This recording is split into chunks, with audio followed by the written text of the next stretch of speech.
Ladies and gentlemen, welcome to MTG Traders. My name is Taryn, and this is Hapatra Guardian for Rivals of Ixalan Standard.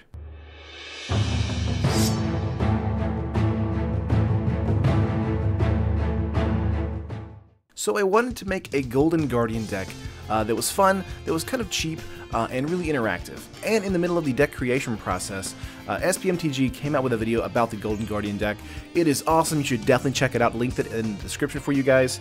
But this is a bit of a different deck list. This is a more deck list kind of centering around the Hapatra Vizier of Poisons, with those kind of death touch creatures, and other bigger creatures as well. But of course, before we get into it, make sure to like the video. If you like the video, subscribe to the channel if you haven't already. Helps out a lot, helps keep the content flowing, and the videos rolling. So without further ado, let's get right into it, guys. We have 4 Chandler Initiate here. It's a 2-mana 3/4 human. When Chandler Initiate enters the battlefield, put 3 -1/-1 counters on target creature you control, which would normally be Chandler Initiate, turning it into a 0/1. You can tap it, remove a counter from the Chandler Initiate, add 1 mana of any color to your mana pool. So this is basically a mana door for us, but it can also be a 3/4 attacker in the mid to late game, which is very, very good. So we have this along with our Hapatra Vizier of Poison. So you'll kind of see where this goes with the -1/-1 counters. This is a 2-mana 2/2 legendary creature human cleric. A 4 of whenever Hapatra Vizier of Poison deals combat damage to a player, you may put a -1/-1 counter on target creature.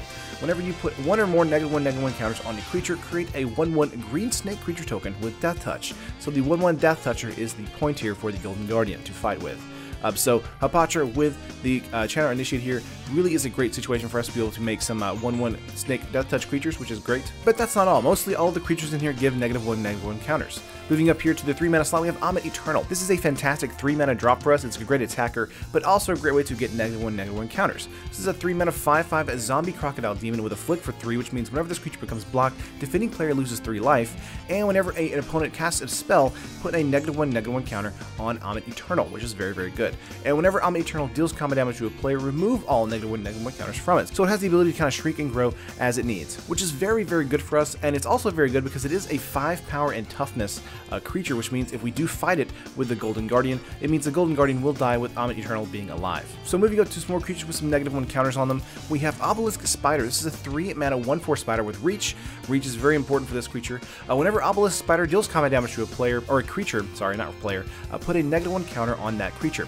Whenever you put 1 or more -1 counters on a creature, each opponent loses 1 life and you gain 1 life. So it's a very useful situation. If our opponent is attacking in with a lot of 1/1s, or maybe a larger creature, we're going to block it, weaken the creature a little bit, and we're also going to get a life point, and they're going to lose a life point, so very good on our half. Of course, when the -1 counters hits the opponent's creature, if we have a Hapatra on the battlefield, we do get a 1/1 Death Toucher as well, which is super good too.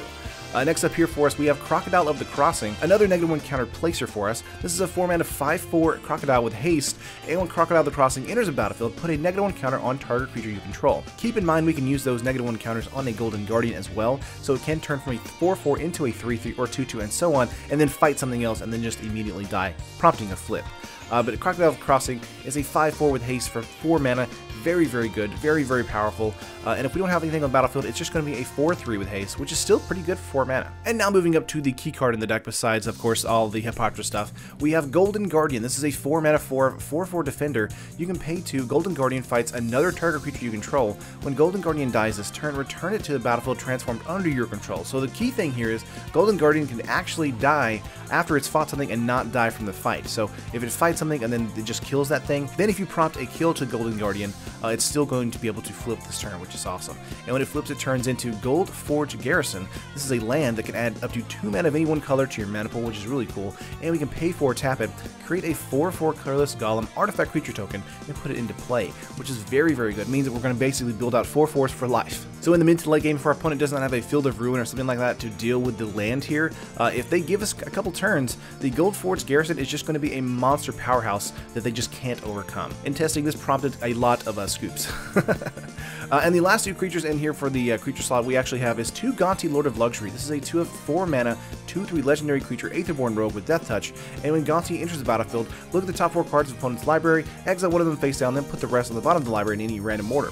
For as long as that card remains exiled, you may look at it, you may cast it, and you may spend any mana as though it were any mana of any type to cast it. So the best thing here for us is it's actually a Death Toucher too, so if this does fight the Golden Guardian is going to die. Gonti's obviously going to die as well, but we also got a card off the top from our opponent's library that we can actually cast as well. I love Gonti. It's such a powerful card and such a fun card in this deck as a great inclusion.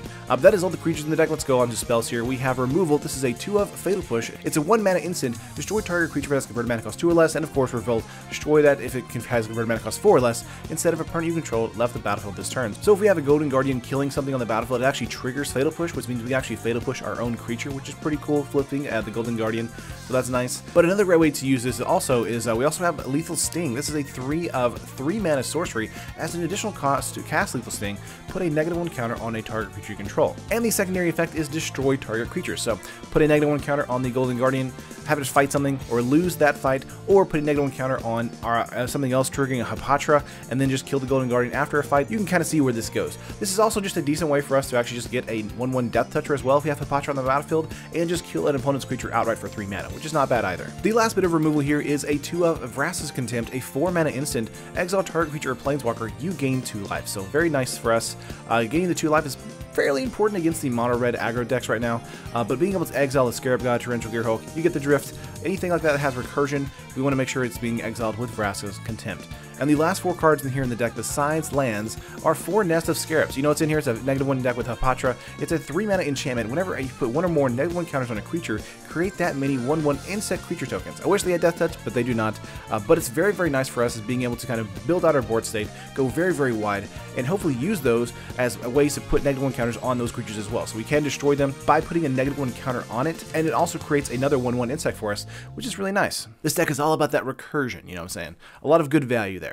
Moving on to the land base here, we have 4 Blooming Marsh, so basically just a fast land tapping for black and green. We also have 4 If Near Dead lands, so putting -1 counters on an opponent's creatures. Very, very nice to be able to kill them or just weaken them a little bit. Building on our board state with Hapatra if we need to. 2 Grasping Dunes to do the exact same thing, and then we have 4 Swamp and 9 Forest. And that is the full 60 in the Game 1 game plan, 23 lands in total. So turn 1, lay a black mana, hold up a Fatal Push if we need to. Turn 2, go for a Chandler Initiate or Hapatra, hopefully kind of playing around some removal. Then turn 3, go for a Hapatra or an Almond Eternal, or maybe Obelisk Spider. Turn 4, go for a Golden Guardian or Crocodile at the Crossing, and then Gonti probably right after that, and then just kind of build out your board state with the Nest of Scarabs, and then hopefully get a Golden Guardian flip with a Death Touch fight or just a kill with our own tech, and then we just kind of build board states with the 4 Force from then on. So just very nice eventual win there. But what can we do in game 2? Let's go to the sideboard here. First up though, we have 3 Blossoming Defense. This is a 1-mana instant. Target creature you control gets +2/+2 and gains hexproof until end of turn. So this is going to be coming in hopefully against a black deck or a black-green deck, maybe a Grixis Energy deck, kind of making sure we have enough removal of protection for our Hapatra or for our Golden Guardian. Opponent's going to have a lot of that going on, like with Fatal Push or with Harness Lightning, things like that. Vraska's Contempt also. We want to bring in Blossoming Defense to help protect our kind of combo pieces so that they can go off and we can get a Golden Guardian flip. Next up here for us, we have 3 Duresses. It's going to be going up against the Approach of the Second Sun deck. This is going to go up against the Control decks. It's, of course, a 1-mana sorcery. Target opponent reveals his or her hand. You choose a non-creature, non-land card from it. That player discards that card. So that's going to be either pieces like Vraska's Contempt. It's going to be Approach of the Second Sun. It's going to be cards that we don't like hitting the board state. Next up for us, we have 2 more Fatal Push, so this might be coming in over the Lethal Stinks instead if we need faster removal. This is a great card again for us in the sideboard. We already talked about it, so I'm going to move right on.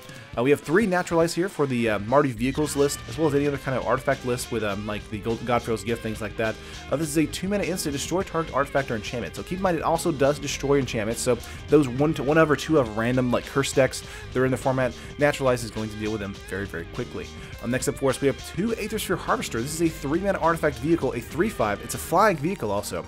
And whenever it enters the battlefield, we get 2 energy, and we can pay 1 energy. Aethersphere Harvester gains lifelink until end of turn. It's also crew for 1, which means our insects can actually crew this creature as well, or vehicle as well, and turning it into a 3/5 lifelink flyer, which is super good in helping us hopefully kind of get back some momentum from a mono red aggro deck list. And the last 2 cards in the sideboard here are 2 more Vraska's Contempt. We needed the full playset, and here they are, but they're just kind of split across from the sideboard to the main board. This is a 4-mana instant. Exile target creature, planeswalker, you gain 2 life. So if we're going up against a mono red aggro list and they got a lot of like Earthshaker, Kinra, things like that, or a Chandra, Torch of Defiance, we want to probably bring this in over Lethal Sting tank in, or Nest of Scarab since it's a little bit slower, and then I have Vraska's Contempt in there to help deal with those threats. But that is the full 75, folks. Let's go to the layout here. On MTG Trades, it's coming to about 60 tickets, and in Paper Magic, if you want to build this for your FNM, it's about 150 bucks, which is not bad at all. Of course, the biggest pieces of cost here are your Vraska's Contempts, and probably some Omni Eternals. They're a couple bucks. And then that's Fatal Push. Yeah, Fatal Push is the last card on there that's fairly expensive as well. Of course, turn 1, hold up Fatal Push. Turn 2, go for Chandler Initiate or Hapatra. Turn 3, go for Omni Eternal or another Hapatra or Chandler Initiate. If our Hapatra did die to removal. Villisca Spider, then Crocodile the Crossing or Golden Guardian. Have Golden Guardian fight with Crocodile the Crossing or Omni Eternal, or maybe even Gonti even. Get a Golden Guardian flip, and then just make 4/4s all day long. But that is it, guys, for the deck list. Let me know what you think. Do you like it? Do you hate it? Do you have any suggestions for it? Please leave them in the comments down below. I really like how the Hapatra deck list actually had enough room to kind of fit this. I think it actually fits really snugly and is really nice in this deck list. But that's it for the video, guys. Let me know what you think, and I will see you guys in the next video. Peace.